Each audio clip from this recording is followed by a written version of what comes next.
time. Both courts are closing as part of... Oh, come on, work it out for you. Yeah, of course, the courts. Yeah, saving money. Defendants will have their cases dealt with in Bury or Manchester, respectively. Mary Monson is a solicitor. She first worked at Salford Magistrates, should we say a while ago, Mary? A while ago, 1977, Lord above. You're now, of course, running a national firm that's based in Salford, and so you'll experience courts closing all over the shop. But how do you feel about the Salford one? Is there a tear? It's a sad day for me. I was a young girl of 27 when I first went to Salford Magistrates Court.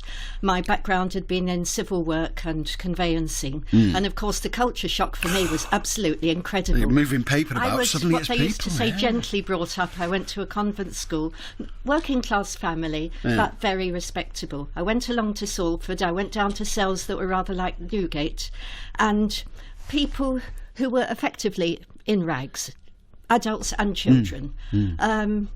I was nervous, but after I appeared a few times, I began to be shocked because, of course, I was brought up legally in the rule of law, under the rule of law, and I found that it was quite incredible how it didn't operate. Magistrates did their best on the basis of information that was put before them, but the police seemed to be completely unaccountable. They told barefaced lies. They'd produced documents in court which were either that they had confessions they'd beaten out of people, or that they'd actually written themselves and made people sign. This didn't just apply to adults, it applied to children as well. I mean, lots of endeavours by the authorities have changed that. Pace went a tremendous way to change. What I think is important is that the response really to this was at grassroots level.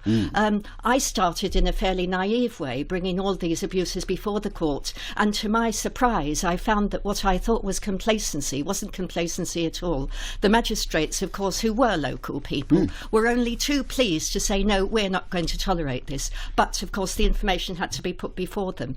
I thought I was on my own, but I shortly found out that I was part of a local movement, but all over the country, which worked its way through, and it's the work of people like me, both in the Magistrates' Court and the Crown Courts, and the work of the magistrates bringing abuses to the attention of the authorities and refusing to comply with what was going on, that resulted in PACE. Which, as we say, has done tremendous work. There's always more work to be done. It's been eroded now. It's been eroded now, of course, but that's been by Parliament. That's the way things happen, isn't it? But, I mean, you talked about localness there. We were speaking to a magistrate from Rochdale this morning, and she was saying that, and she'd been a magistrate for donkey's years, rather in around about your time, I think. Yes. But she was saying the localness is important. How important is it? Of course it is. Crime is local. Salford crime isn't committed in Manchester or London, it's committed in Salford. It should be punished in Salford. The messages should be sent out from Salford by local people. The criminals themselves, they're usually poor. They can't afford fares. They certainly can't walk from somewhere like Walkton or Worsley.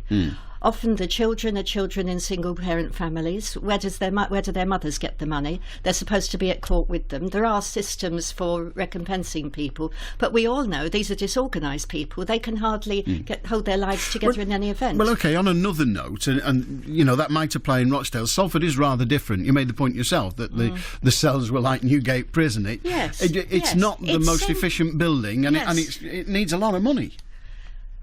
It's operated very well so far. What has happened is that systematically the work has been diverted away.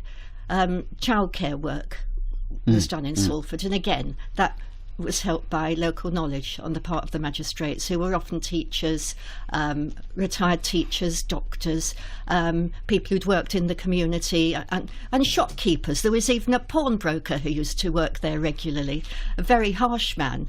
But I remember one occasion when a minor was brought up before him when there were demonstrations at Agecroft Colliery, and I was representing him. I expected him to hammer him because he hammered everybody. Yes. And then he said to me, "Miss Monson, is this a minor? Well, we're certainly going to bail him."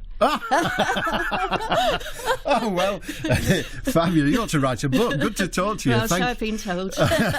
Well, they were right. You should. Good to talk to you. Thank you for coming in. Thank you very much indeed. That's the closure of Salford and, of course, the Rochdale Magistrates Courts. Both sit for the last time today, and people will have to go to Manchester or Bury, respectively. It's 28 minutes to 9. Good morning.